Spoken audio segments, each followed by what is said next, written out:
Rádio França Internacional.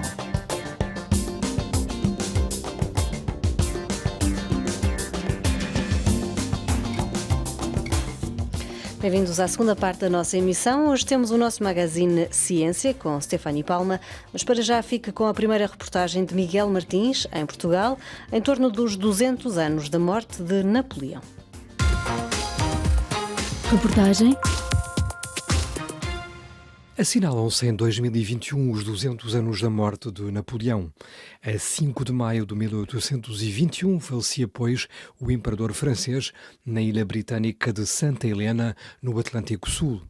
Em pouco mais de 15 anos no poder, o nativo da Córsega deixou uma marca indelével na Europa, por exemplo, ao nível do seu ordenamento jurídico. Estratega notório, Bonaparte conseguiu expandir o seu poder com maior ou menor sucesso até à Rússia ou ao Egito, por exemplo. Após a Batalha de 1805, perdida em Trafalgar contra a Inglaterra, ele implanta o bloqueio continental e exige o encerramento dos portos europeus aos navios ingleses. Portugal, aliado da Inglaterra, ao não acatar o bloqueio, será invadido por 3 vezes pelas tropas napoleónicas. A RFI percorreu alguns dos locais das batalhas que entre 1808 e 1810 pontuaram as invasões francesas. Começamos hoje pelo Vimeiro, batalha que em 1808 marca a derrota dos gauleses e o fim da invasão das tropas do general Jean-Andoche Junot. Nesta localidade, a norte de Lisboa, um centro de interpretação perpetua a memória do acontecimento. A 21 de agosto de 1808 travou-se uma batalha que mudou o rumo da história. De um lado, o exército napoleónico comandado por Jean-Andoche Junot com cerca de 13 mil homens e 23 peças de artilharia. Do outro, o exército anglo-luso sob o comando de Sir Arthur Wellesley, futuro duque de Wellington, com cerca de 19 mil homens e 18 peças de artilharia. Uma batalha épica, travada debaixo do bonito sol de agosto, numa pequena aldeia de Portugal chamada Vimeiro. A historiadora Ana Bento, ligada à Câmara Municipal da Lourinhã, foi a nossa guia na visita ao local. Estamos aqui então na entrada do Centro de Interpretação da Batalha do Vimeiro. É por aqui à esquerda, não é? Sim. O Centro de Interpretação da Batalha do Vimeiro foi construído em 2008 e tem como grande mais-valia este enorme janelão que temos à nossa frente, porque é através desta janela que nós podemos ver o campo onde se deram os combates mais importantes da Batalha do Vimeiro. E aqui o visitante, no fundo, consegue interpretar a batalha.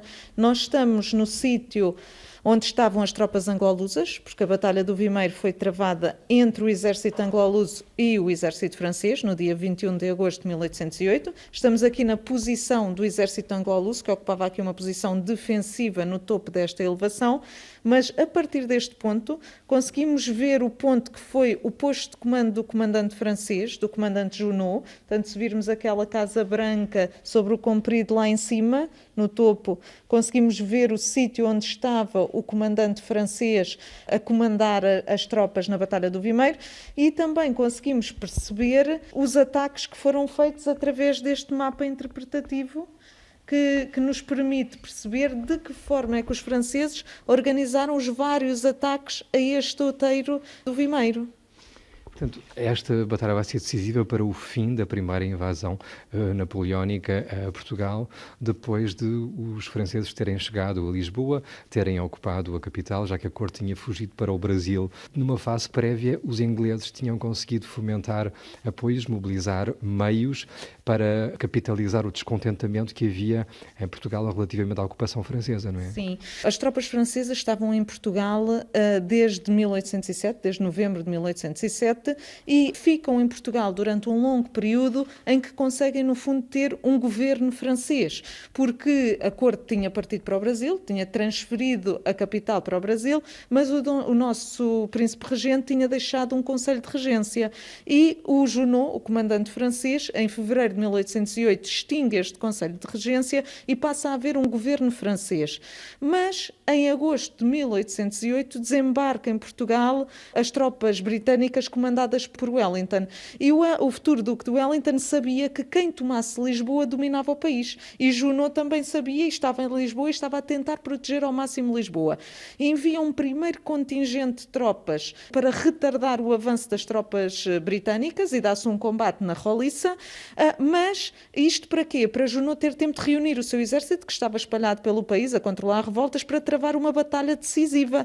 E o objetivo era que os ingleses não conseguissem desembarcar mais tropas antes desta batalha, e Junot tinha esta preocupação de travar a batalha o mais depressa possível. E então reúne um exército em Torres Vedras e na manhã do dia 21 de agosto de 1808 estavam aqui já próximo deste sítio onde nós estamos agora para travarem esta batalha, em que Junot vai acabar por empenhar todas as tropas que tinha. Portanto, ele até trazia a nível de cavalaria um esquadrão de voluntários e até o esquadrão de voluntários ele acabou por empenhar, e no final da batalha ele não tinha meios para voltar a lutar.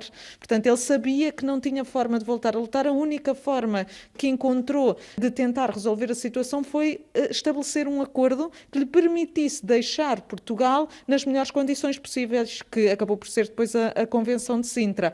Ou seja, depois da Batalha do Vimeiro, os franceses já não reuniam condições para voltar a lutar, e daí esta batalha ter sido decisiva e ter posto fim à primeira invasão francesa de Portugal. O recinto aborda toda a cronologia ligada a Napoleão, o estadista francês, por detrás das invasões a Portugal, como nos continua a relatar Ana Bento, historiadora ligada à Câmara da Lourinhã. Este vídeo aquilo que nos mostra é as batalhas todas da Guerra Peninsular até Toulouse em 1814. Passando por Orthez, sim. E mostra-nos também, portanto, o que aconteceu depois, não é? Portanto, Napoleão, depois da primeira abdicação, vai para a Ilha d'Elba, mas depois regressa para o governo dos 100 dias. Menos de um ano depois consegue reorganizar-se e voltar para o sul de França. É verdade. Volta a Paris. É recebido como um herói, não é?